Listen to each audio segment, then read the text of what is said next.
Pemerintah mulai membongkar dugaan permainan besar di balik ekspor komoditas Indonesia. 10 perusahaan sawit terbesar disebut diduga melakukan manipulasi harga ekspor lewat perusahaan afiliasi di luar negeri.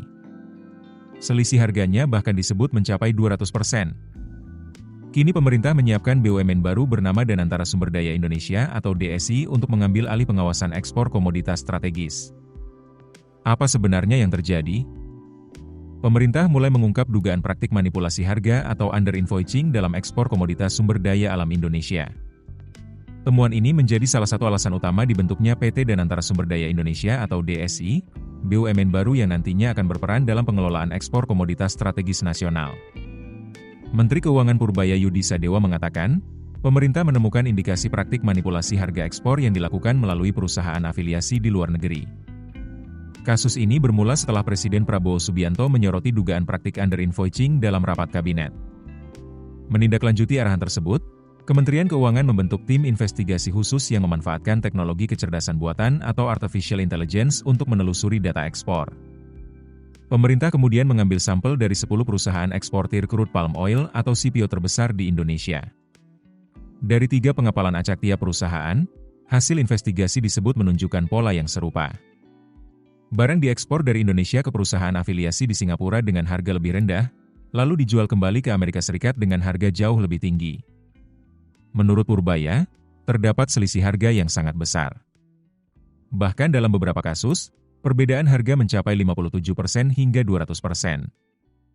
Pemerintah juga membeli data impor Amerika Serikat dari perusahaan penyedia data perdagangan internasional untuk mencocokkan nilai ekspor dan impor tersebut. Hasilnya, ditemukan adanya ketidaksesuaian nilai yang signifikan. Purbaya menilai praktik ini membuat Indonesia kehilangan potensi penerimaan negara dari pajak dan devisa hasil ekspor.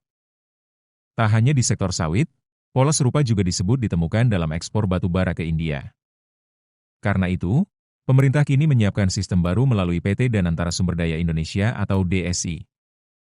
Pada tahap awal mulai 1 Juni 2026, DSI akan bertindak sebagai koeksportir untuk komoditas strategis seperti CPO, batu bara, dan ferroalloy. Dalam skema ini, perusahaan masih bisa mengekspor ke pembeli masing-masing, tetapi seluruh pelaporan ekspor akan terintegrasi melalui DSI dan Indonesia National Single Window atau INSW. Pemerintah menargetkan mulai 1 Januari 2027 seluruh proses ekspor komoditas strategis dilakukan penuh melalui DSI. Menteri Koordinator Bidang Perekonomian Airlangga Hartarto mengatakan langkah ini diharapkan dapat memperbaiki validitas data perdagangan, memperkuat pengawasan devisa hasil ekspor, dan menutup celah manipulasi harga ekspor. Pemerintah juga berharap penerimaan negara dari sektor ekspor bisa meningkat secara signifikan. Kini perhatian publik tertuju pada langkah pemerintah membenahi tata kelola ekspor nasional.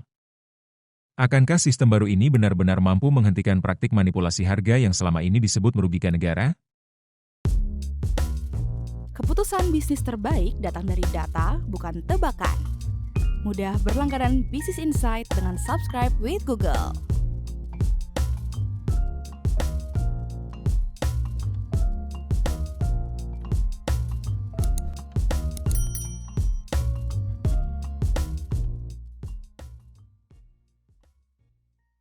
Download aplikasi Kontan sekarang di App Store atau Play Store.